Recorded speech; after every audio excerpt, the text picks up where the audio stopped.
మా చెల్లొచ్చి క్యూట్‌గా ఆకలేస్తుంది ఏమన్నా చేయొచ్చు కదా అని అడిగేసరికి నాకు వైరల్ అవుతున్న బాయిల్డ్ ఎగ్ ఆమ్లెట్ అయితే గుర్తొచ్చింది. ఇంకెందుకు లేట్ మనం కూడా ట్రై చేసేద్దాం వచ్చేయండి.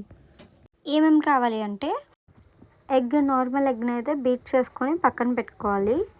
ఈలోపు స్టవ్ ఆన్ చేసి ప్యాన్ పెట్టి ఆయిల్ కొంచెం హీట్ ఎక్కిన తర్వాత బాయిల్డ్ ఎగ్ అయితే బాయిల్ చేసుకొని పెట్టుకున్నాం కదా, అది బాయిల్డ్ ఎగ్ వేసేయాలి. ఇది ఫ్రై చేస్తున్నప్పుడు కొంచెం జాగ్రత్త. తర్వాత మనం బీట్ చేసి పెట్టుకున్న ఎగ్ వచ్చేసి దాని మీద వేసేసి ఆనియన్స్, ఉప్పు, కారం అన్నీ వేసుకొని, ఇంకా నేనైతే చిల్లీ అయితే యాడ్ చేయలేదు. మీకు కావాలి అనుకుంటే చిల్లీ కూడా యాడ్ చేయొచ్చు. ఇక్కడే కారం ఎక్కువైపోయింది అనిపించింది నాకు. ఇంకా ఫైనల్గా ఒక 5 మినిట్స్ కుక్ అయిన తర్వాత స్టవ్ ఆఫ్ చేసుకుని సర్వ్ చేసుకోవడమే.